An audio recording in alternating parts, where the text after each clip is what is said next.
Hello. Looks like I'm successfully able again to record on Screencastify, so hopefully you guys won't have any problem hearing me. We are moving into another topic, and it's dealing with squares, cube roots, and exponents.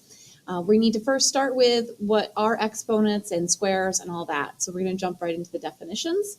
And it says that a number that is the square of an integer is a perfect square. So what that means is it's square of an integer. Our integers are 1, 2, 3, 4, 5, 6, 7, 8, 9, 10, and so forth. If I take and square them 1 times 1, that will give me 1. If I do 2 times 2, that will give me 2. 3 times 3, 9. 4 times 4, 16. So if we were to continue this pattern, 5 times 5, 25. 6 times 6, 36. 7 times 7, 49, and then some. So then the opposite of squaring a number is to take the square root. The square root of a number is a number that when multiplied by itself is equal to the original number. The symbol, checkmarkish, means find the positive square root of a number. Technically, when you take the square root of a number, there is a positive and negative value, but we're really only interested in the positive value right now. And just as a reminder, square and square roots are inverse operations, meaning they're opposites. So I just want to take a moment to go over where the square root button is located on your calculator. So I have an array of calculators here for us to look at. And I believe we've gone over this slightly before, but just here's a quick reminder. Here are 2 common calculators that a lot of you use. And just to show you where the square root button, it's located in the same spot on both of these. It's located right above the little X to the second button. And in order to reach those buttons, you have to hit the second button and then the X2, and it'll show up the little square root here. So if I was to put in the square root of 49, you can put the parenthesis, but you don't have to, and then hit enter, I get an answer of positive 7. Again, your calculator is only going to show you that it's a positive 7. Technically, negative 7 would be the answer as well, too, because negative 7 times negative 7 gives you positive 49. So both of those calculators have the square root in the same spot. If you're using one of these calculators, this calculator here, your square root button is actually located right here next to the x squared button. So in this calculator, you would hit, I believe you put the number in first and then hit the square root button and it gives you the answer. So again, depending on which type of calculator you have, it'll depend on the order. You also have a square root button on your phone. So I pulled up my phone here. I have an Android, and the square root button, sorry about the glare there. The square root button is located right here. Okay, invalid function because I didn't click anything. And you have to turn your camera or phone to the side for that to work. So what we're going to do now is go through and actually solve each equation. The way that I solve them is I have x to the second here equals 4. This x is not isolated. The goal of any equation is to isolate the variable. So to isolate the variable in this scenario, I need to do the opposite of squaring the number, which is to take the square root. So you technically should show that you're taking the square root. That's a little check mark there. So I'm taking the square root of x squared and I'm taking the square root of 4, which leaves me with x equals 2. Now, that's a common one where you're eventually going to know the answer, but you are allowed to always go ahead and use your calculator. So you could type into there 4 and then take the square root of it and it'll give you 2. So the next one, same deal. I'm going to take the square root of x squared. So what number times itself will give me x squared? X. So I take the square root again of 81. So that will give me x equals 9. So go ahead and give the next 2 a shot.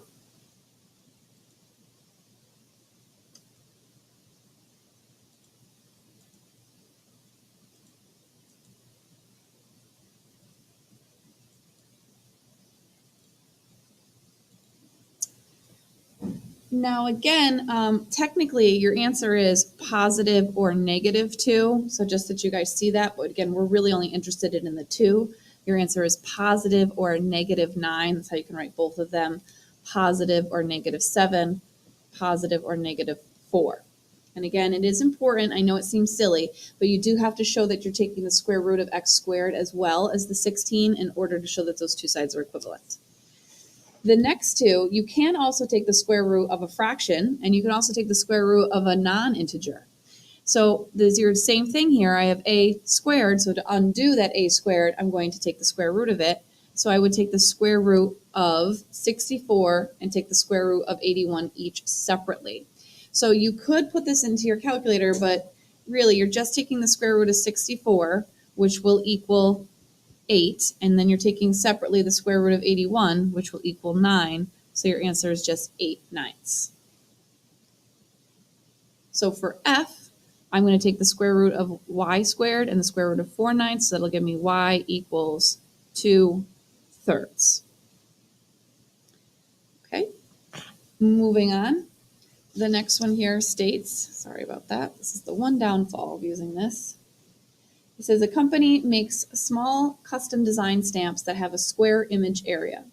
The image area has an area of 1,200 millimeters squared. What is the exact length of one side of the image area? And if necessary, round to the nearest tenth of a millimeter. So we want to make sure that we recall to round to the nearest tenth. So the information that they have given us is the area. They have not given us the length of one of these sides. So I have to stop and think to myself, how do you calculate the area? Well, I calculate the area by doing A equals base times height, or A equals length times width. Either one is the same. Now, because this is a square, all sides are equal on a square. So I could actually replace the B and the H with the same letter. So I'm just going to use X and X. Because it is a square, all sides are equal, so the same letter times itself will technically give me the area. So then to simplify this, it now gives me A equals X squared. X times X, you can write that as X squared.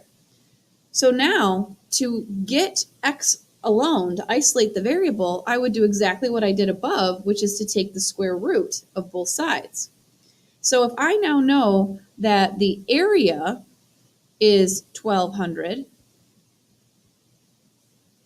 and the area is 1,200 equals the x squared, I take the square root of the area. So that's going to be x equals, and then when I take the square root of 1,200 here, it's definitely not going to give me a whole number, which means that 1,200 is not technically a perfect square, but that's fine. I round this to the nearest tenth of a millimeter, and that will give me 34 6/10. So again, all you have to do is take the square root of the area. If it's a square, take square root of the area. That's what we're doing to find the length of one side, okay? So you can go on and number 3, try that one on your own.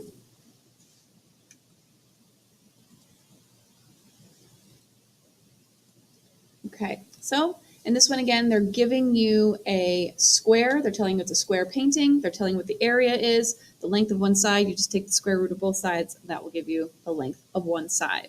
So just so you know, this is the length of one side.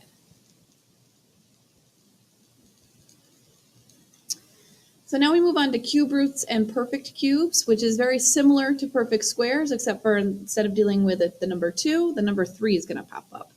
So a number that is a cube of an integer is a perfect cube. So it says perfect cubes can be negative. So when I have negative 2 to the third power, an extended form, that's negative 2 times negative 2 times negative 2, or equivalent to negative 8. You have negative 3 to the third, same thing, negative 3 times negative 3 times negative 3, or negative 27. We talked about this briefly before, that if you have a negative number raised to an odd exponent, you know your answer will be negative. So they're just proving that here. Next, as the cube root of a number is a number that when used as a factor 3 times gives the original number. So I want you to notice that the symbol for cube root is a little bit different. It looks like the square root symbol, but they threw this 3 out in front. That symbol means to take the cube root of a number. So if I have 27, that means take the cube root. So 3, because 3 times 3 times 3 equals 27.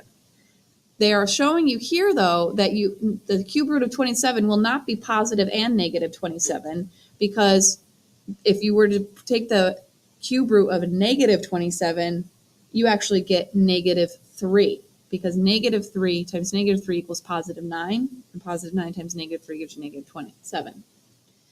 Again, like squares and square roots, cubes and cube roots are inverse operations as well. Okay, so again, we need to locate where these buttons would be located on our calculator. And on this calculator, if you look where the caret button is, that little arrow here, there's a little check mark with an X and the cube root there.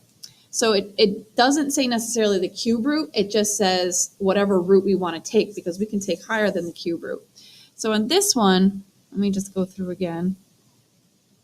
So that's not going to work. So we have to put 3, I believe. You hit the number 3 first, then the second, this button, and then just to double check if I put 27 in there, that will give me the answer of 3. So again, I hit the 3 first, then the shift button to hit that one, then typed in the 27, and I get 3. It's going to be the same with this calculator as well. Again, it's right above the caret button. On this calculator, it's going to be located above the y to the x. So on this calculator, I would go 3, then second, hit that button, 27. Nope, let's try that again. 3, this, 27. It's just showing me as I'm a liar. So let's try 27, then second, this, 3, equals 3. Woo! One more time. For this calculator only, you put the 27 in first, then you hit the second and hit the button, and then you hit the 3, and then you'll get your answer. So be careful with that one. And unfortunately, I don't think that you have a cube root button on your phone. So same thing here. Instead of just using the check mark, though, you have to add the little cube root there. Same thing, add the little cube root. So when you take the cube root of 8, I know that that is going to give me just 2, because 2 times 2 times 2 will give me 8. The next one they've already answered for us above, so if you just use your notes, you'll see that when you take the cube root of negative 27, you should end up at negative 3. For C, I'm taking the cube root of, Lucian and Daphne LaFauscher, you need to sorry about that. return to the main office. Lucian and Daphne LaFauscher, please come to the main office. Thank you. Okay. So I'm going to take the cube root of these ones as well. Again, you can use the button on your calculator if you don't know what integer times itself will give you 64. So when I do that, I'm going to put in again second. No, I hit the 3 first, then second, then the caret button, and it shows you here on this one a little bit nicer. And then I'm going to put in 64, enter, and I get the answer of 4. And again, these ones are not positive or negative, they're just 4. So then cube root of this one, and negative 5 will give me negative 125. Go on and try the next two on your own. This is E down here, and then this one is F. The spacing just got a little off there. So go ahead and give that one a shot.